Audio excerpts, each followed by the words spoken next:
Hi there, Adele here from Team EQ with today's topic of conversation around how to get your team or team members on the same page. So please gather pen and paper, a little bit of water if you want to as well. It's going to be short, sharp, and sweet because it's something I get asked quite often. I get called into businesses, especially the smaller sized ones with teams and saying, Dale, people aren't on the same page. We seem to be pulling in different directions.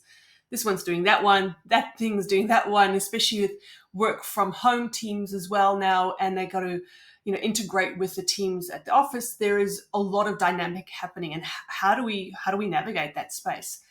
Now, as a coach, one of the first things that kind of pops to mind when I hear that a team isn't on the same page, because if somebody says, how do I get them on the same page? We can presuppose that they're not on the same page. I ask the first question, and that is, well, what's the outcome that they are working towards? What outcome are they navigating towards? Human nature works in really interesting ways. And when I ask that question, it really opens up a plethora or platform from which we can start then having really robust conversations. And that's why I put there, navigating conversations is what the download is going to help you to instigate or formulate. We believe as coaches that any conversation, or perhaps every conversation, has the ability to be turned into a coaching conversation.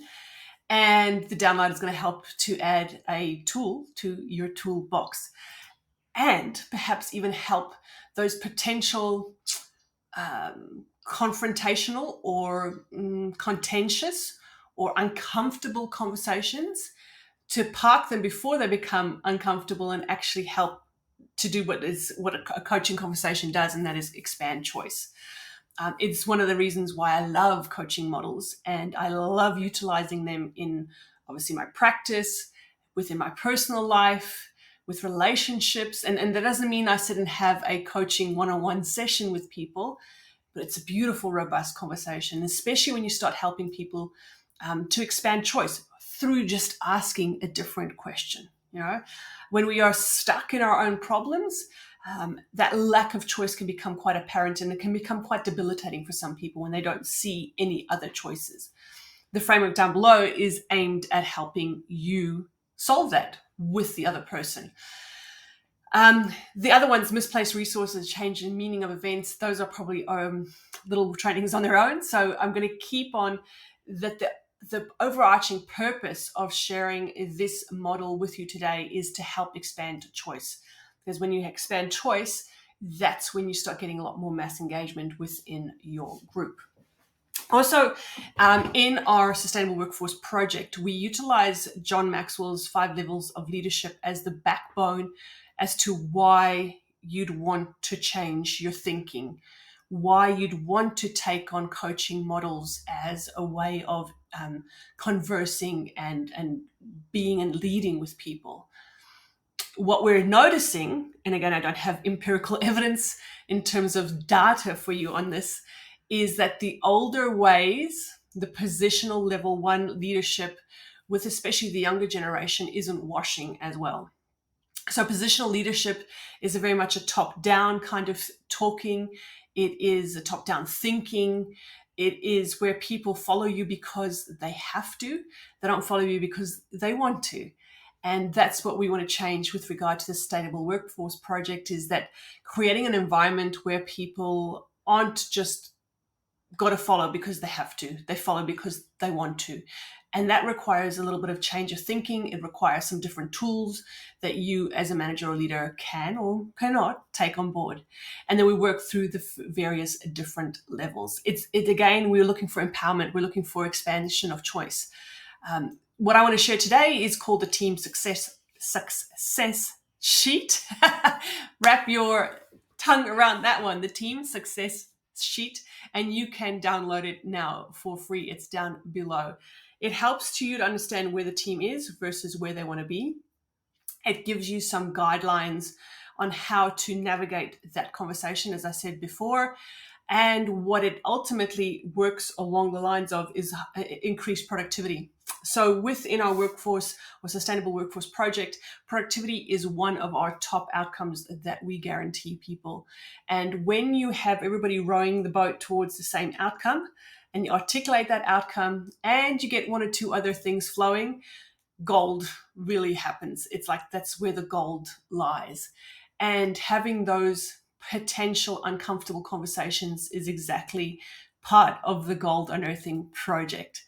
Now, often with regard to getting people on the same team and with regard to getting to the outcomes, one very vital component is often missing, and that's the mindset component. Because when you're moving somebody or a team from where they are to where they want to be, it would presuppose that there has to be some sort of shift in mindset. And again, through the Sustainable Workforce Project, we go in a lot more depth with regard to that as to, well, if the mindset doesn't want to shift, then perhaps we have to shift the actual outcome that we're after. That's a little bit more in depth and in person. The reason why you want to utilize the download is that even like an airplane, us as human beings, we need direction. When we don't have direction and you can do your best, or you presuppose that everybody comes to work doing their best, it can kind of lead to a very loopy way of getting to an end outcome. And so again, having this framework with which to help people plot out that end focus, plus all the other golden nuggets with regard to the worksheet, then all of a sudden you're getting a lot more traction.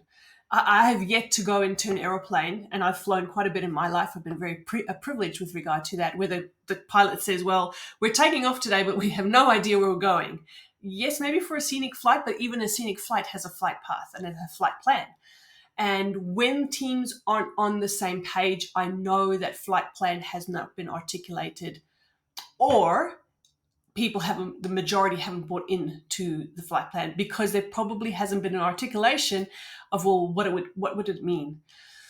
So I also see often when teams are not on the same page that there is self-sabotage that kind of enters the room, whether it be through passive aggressiveness, whether it be, like lateness, tardiness. I can't make shifts. I'll let the team down, but oh, well, what the heck? Again, when the mission and the vision is kind of clearly articulated and that outcome is bought into, then that self-sabotaging habits also again dwindles, which then leads towards the sustainable workforce section.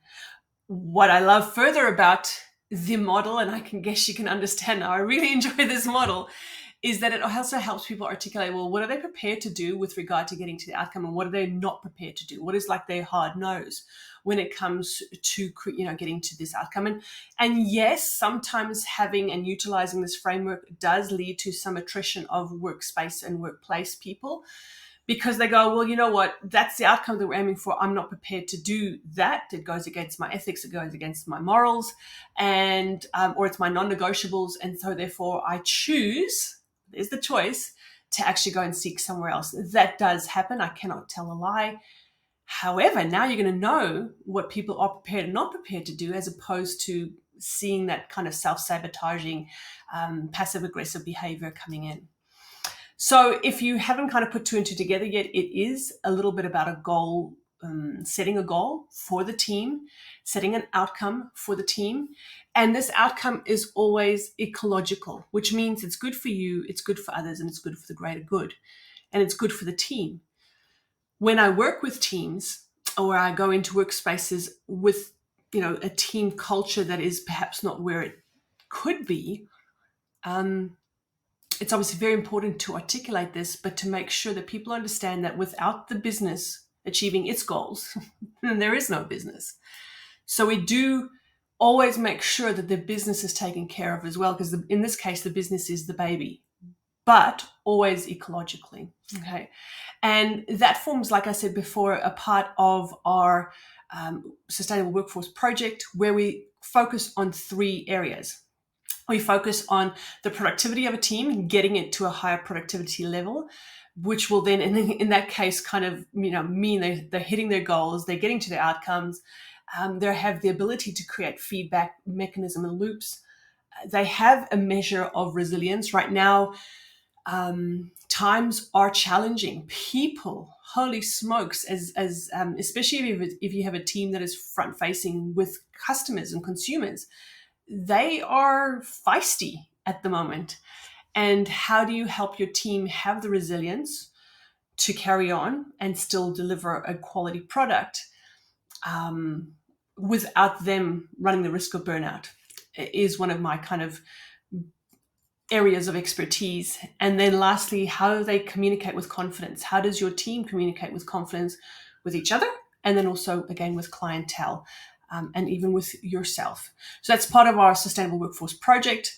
The model down below is one of the models we utilize within the project. We share throughout the whole project how to use these models, where to use them. And today's download for you is the starting point of something quite amazing.